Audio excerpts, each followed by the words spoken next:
Chapitre 13 sur le théorème de Thalès, leçon partie 1. Alors j'espère que vous avez regardé la vidéo d'introduction pour comprendre un peu ce qui se passe quand on a deux droites séquentes et deux parallèles. Et donc le théorème de Thalès, que nous dit-il? Donc le théorème direct, parce que plus tard on verra la réciproque. Dans un triangle, si une droite coupe deux côtés parallèlement au troisième, donc là MN coupe ABC parallèlement à BC, alors les deux triangles ainsi formés ont des côtés de longueur proportionnelle. Donc effectivement, quand on a donc deux droites séquentes et une parallèle, enfin deux droites séquentes et deux parallèles qui forment deux triangles comme ceci, eh bien les longueurs de AMN et de ABC, elles sont proportionnelles. Ça ne fonctionne que si MN est parallèle à BC. Dans tous les autres cas, cela ne fonctionne pas. Et donc dans la configuration qu'on a ici, nous avons AM sur AB qui est égal à AN sur AC qui est égal à MN sur BC. Alors comme ça paraît peut-être un peu compliqué de savoir qui va avec qui, mais dans la suite justement de la leçon, on va voir une méthode qui permet de bien identifier tout cela. Alors, donc voici la méthode. Pour déterminer quels sont les côtés qui se correspondent, on peut faire un tableau de proportionnalité, puisqu'on sait que les triangles ont des longueurs proportionnelles. Il faut repérer les deux triangles, le petit ici en bleu et le grand ici en rose. Donc dans une figure classique, c'est comme ceci, hein. Hop, on a un petit, un grand. Et donc si on les extrait de la figure, on a le petit qui est représenté là et le grand qui est représenté à côté, sachant que MN et BC sont parallèles. Donc ensuite, il faut repérer les côtés qui se correspondent. Ils sont soit alignés, soit parallèles. C'est pour ça que j'ai mis petit 1, enfin petit 1 bleu, petit 1 rose, petit 2 bleu, petit 2 rose, petit 3 bleu, petit 3 rose. Effectivement, vous voyez, les côtés AM et AB, ils sont alignés, ils sont extraits, hein, on les voit ici. Donc AM fonctionne avec AB. AN, qui est ici, fonctionne avec le côté qui est aligné, c'est-à-dire AC. AN correspond à AC. Vous voyez bien, hein, si on les extrait pour les mettre en parallèle, entre guillemets, on voit bien qu'ils se correspondent. Et les deux côtés qui sont parallèles, eh bien, c'est MN et BC. MN et BC. On a toujours deux paires de côtés alignés, AMAB, ANAC, et une paire de côtés parallèles, MN et BC. Du coup, on peut faire un tableau de proportionnalité. Côté de AMN, c'est le petit. Côté de ABC, c'est le grand. Donc, on a AM qui va correspondre à AB, AN qui va correspondre à AC et MN qui va correspondre à BC.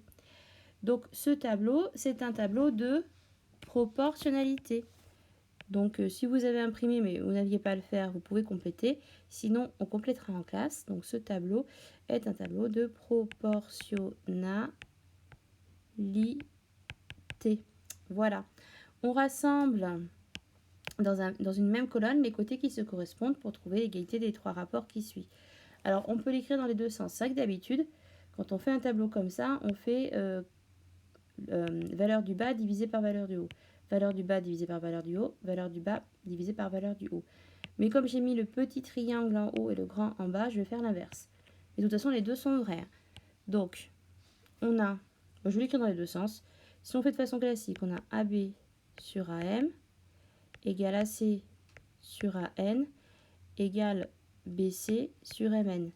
Mais comme souvent on préfère avoir le petit triangle en haut parce que les calculs peuvent être plus simples, ça équivaut dans l'autre sens à AM sur AB égale AN sur AC égale MN sur BC. De toute façon, ces deux égalités sont équivalentes. Donc on écrive la première ou la deuxième.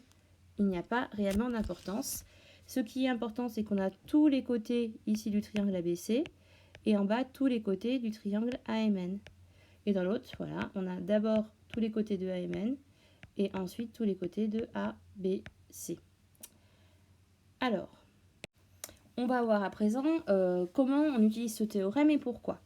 Alors, je crois que dans la vidéo d'introduction, il l'a dit, hein, on l'utilise pour calculer une longueur manquante dans un triangle à condition qu'on ait suffisamment de données sur les autres longueurs.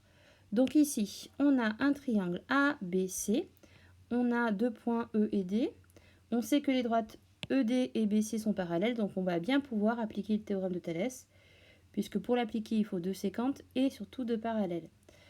On nous donne donc AD qui vaut 4 cm, AC qui vaut 9 cm, AE qui vaut 3 cm et BC qui vaut 11 cm.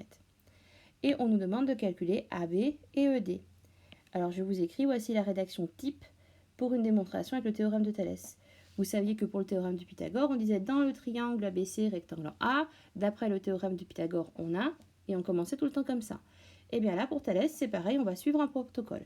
On va commencer par, on sait que les droites sont séquentes en. Donc nous, nos droites, ici, nos droites séquentes. Alors les droites séquentes, c'est celles qui se coupent. Donc ce sont ces deux droites-là. Hein. Voilà les droites séquentes. Donc je peux l'appeler soit BE, soit AB, soit AE. Et celle-ci, je peux l'appeler soit CD, soit DA, soit AC ou CA. Mais comme je vais dire qu'elles sont séquentes en A, et pour faire intervenir tous les points, je veux dire que BE et CD sont séquentes en A. Sont séquentes en A, cela signifie qu'elles se coupent en A. Donc c'est parti, les droites BE, alors si vous mettez EB c'est pareil, et CD, si vous mettez DC c'est pareil, sont séquentes en A. Ensuite, il faut donner le nom des droites qui sont parallèles. Ben là c'est facile, de toute façon c'est donné dans l'énoncé. Hein. Les droites parallèles sont les droites ED et BC. Donc elles sont parallèles. Et comme ces droites sont parallèles, on peut appliquer le théorème de Thalès. Et d'après le théorème de Thalès, on a AE sur AB égale AD sur AC égale ED sur BC. Alors comment j'ai fait pour trouver ceci? Je vais vous repasser en couleur les côtés de AED et les côtés de ABC. Donc vous voyez bien que le côté qui correspond à AE, c'est le côté AB. Donc on écrit AE sur AB. Ensuite, le côté qui correspond à AD, qui est aligné avec AD, c'est le côté AC. Attention, hein, les segments DE, EB et DC ne sont pas des côtés de triangle. Hein. Ce sont des segments, mais pas des côtés de triangle. Donc il faut bien prendre AD sur AC. Et enfin, les deux côtés qui sont parallèles. Donc comme on a commencé par le petit triangle, on reste dans le petit triangle. Ça fait ED sur BC.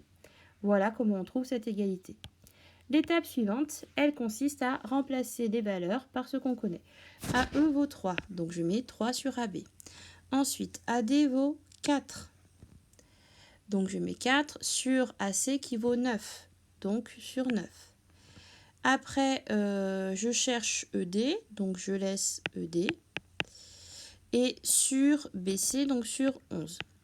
Quand on a cette égalité, on va séparer en deux, parce qu'on ne peut pas tout calculer d'un coup. Donc d'abord, je vais utiliser cette partie-là. Je vais prendre la fraction connue et la fraction IAB. Et à part, je prendrai la fraction connue et la fraction GED. À chaque fois, je vous conseille de revenir sur la fraction connue de départ, parce que si vous faites une erreur en calculant AB et que vous reprenez AB, vous allez faire une erreur pour calculer ED. Donc, j'ai dit, j'isole, donc 3 sur AB égale la fraction connue, 4 sur 9. Pareil, j'isole ED sur 11 avec la fraction connue, 4 sur 9. Alors, ensuite, j'effectue la règle des produits en croix. Alors, pour faire le produit en croix comme ça, quand on a des fractions, parce que nous, on le faisait dans le cadre d'un tableau de proportionnalité jusqu'à présent, mais ça revient absolument au même. Hein. C'est comme si vous aviez, pour cette situation, le 3 en haut, AB en bas, suivi du 4 en haut et du 9 en bas. Et donc, lorsqu'on fait un produit en croix, on multiplie les deux valeurs que l'on connaît dans une même diagonale. Donc, je multiplie 3 par 9. Ça fait 3 fois 9. Et on divise toujours par le nombre qui est en diagonale avec celui qu'on ne connaît pas. Donc, on va diviser, bien sûr, par 4. Et donc, ça fait 3 fois 9 sur 4, ce qui fait 27 sur 4. Et donc, cela fait 6,75. Si on arrondit, cela fait 6,8 au dixième près. Donc, ensuite, on fait de même pour l'autre égalité. Cela correspondrait cette fois au tableau qui est là. 4 en haut, 9 en bas. ED en haut, 11 en bas. Et donc, comme tout à l'heure, on multiplie les nombres d'une diagonale où les deux nombres sont connus. Donc là, la diagonale qui est connue, c'est avec 4 et 11. Donc on fait 4 fois 11. Et on va diviser par le nombre qui est en diagonale avec celui qu'on cherche, ED. Donc on va diviser par 9. Donc 4 fois 11 divisé par 9. Cela nous donne environ 4,9. Donc en général, hein, quand on arrondit pour des longueurs en centimètres, lorsque ça n'est pas précisé, en général, on arrondit au millimètre près, c'est-à-dire on ne prend qu'un seul chiffre après la virgule. Et donc pour compléter la fin de la leçon, on a donc trouvé les longueurs recherchées, donc AB qui est égal environ à 6,8 et ED qui est égal environ à 4,9. Voilà, c'est tout pour cette première partie de leçon.